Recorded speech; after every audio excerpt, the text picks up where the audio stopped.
Hola, ¿qué tal? Vamos a continuar entonces con el desarrollo de nuestra asignatura que lleva por nombre Técnicas de interrogatorio y contrainterrogatorio. Con antelación analizamos los 5 estadios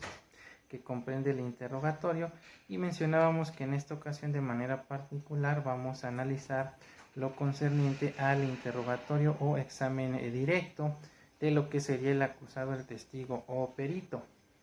El interrogatorio o examen directo consiste entonces en una técnica con la cual se obtiene la declaración de un testigo perito del acusado.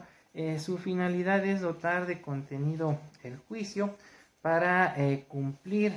lo que se promete en lo que se conoce como el alegato de apertura. Para aquellos que es nuevo este término de los alegatos de apertura, en forma breve vamos a precisar que estos consisten en el discurso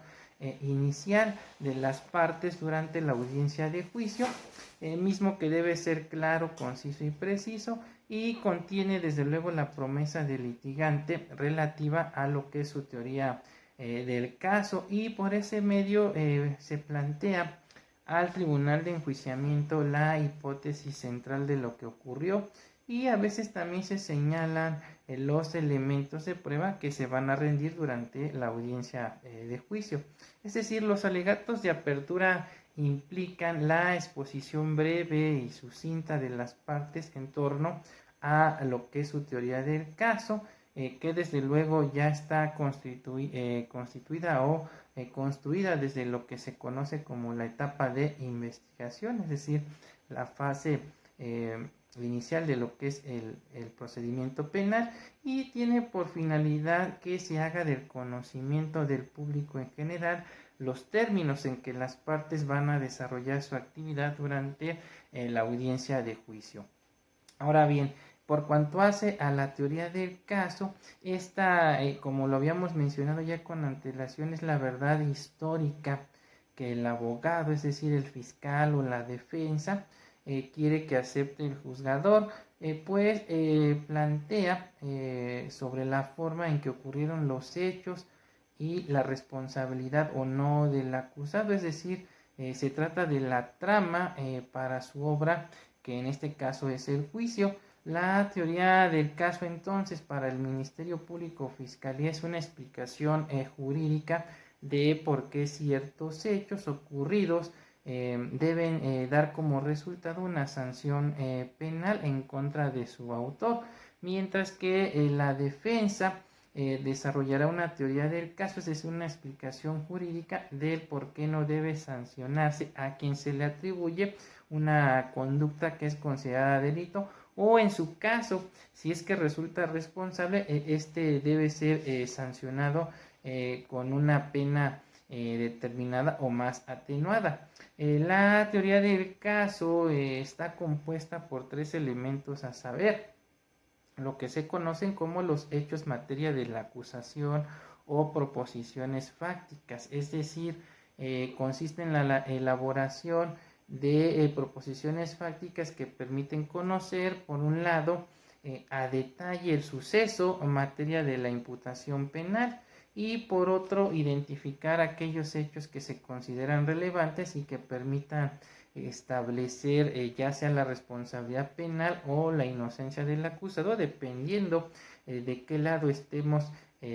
jugando, ¿no? Es decir, si estamos representando o a la fiscalía o a la defensa, y que desde luego, como ya lo comentamos, uno va a realizar una teoría en relación a que es inocente y el otro que es culpable. Asimismo, la teoría del caso contiene lo que es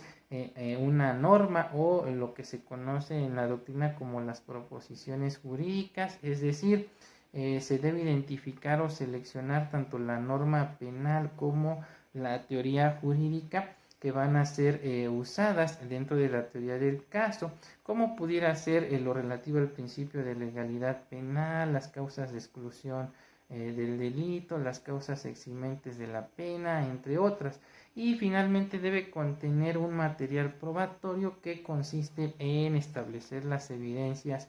o material probatorio que corroboren la existencia de aquellas proposiciones fácticas que configuran o descartan los elementos de la teoría del delito seleccionada. Es el denominado sustrato evidencial, o sea, el conjunto de elementos derivados de las fuentes personales, documentales, materiales, testimoniales, periciales, etcétera, con que cuenta la defensa o la fiscalía para respaldar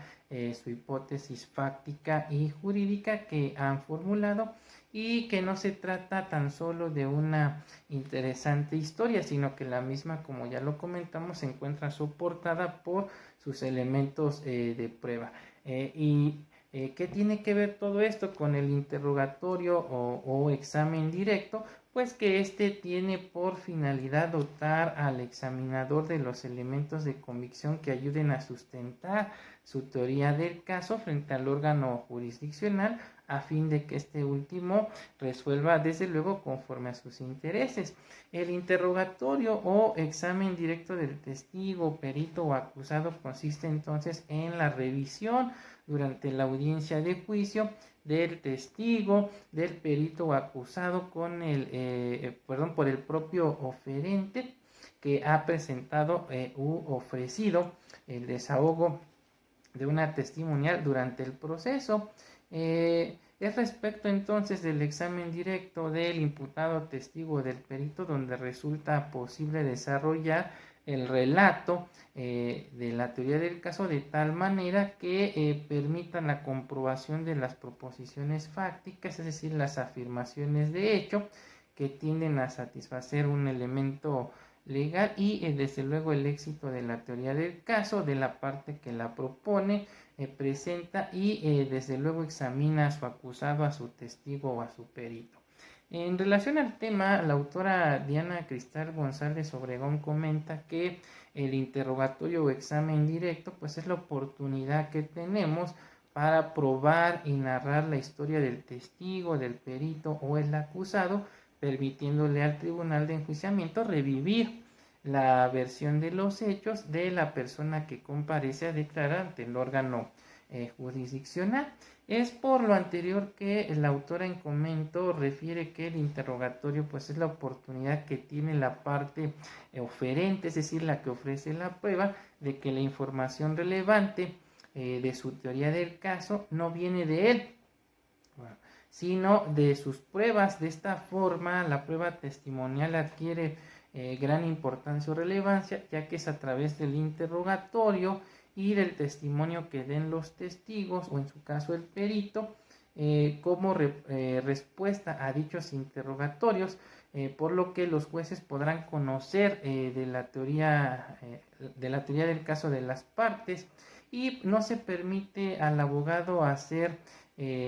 preguntas sugestivas durante dicho interrogatorio, precisamente porque la información pues debe venir de viva voz de los testigos. La prueba material entonces es de gran relevancia, pero a diferencia del sistema tradicional, en un sistema de corte acusatorio y oral, pues es necesario que esta prueba esté introducida a juicio a través de un interrogatorio para que ésta hable. Esto significa que si, por ejemplo, deseamos presentar una pistola como prueba a juicio, pues entonces tenemos que mostrarle al juez o al tribunal de enjuiciamiento que dicha prueba se obtuvo, se examinó y se incorporó al proceso siguiendo un método confiable y lícito, por lo que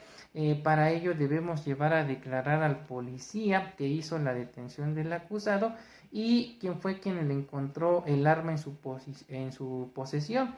siendo entonces cuando la embaló.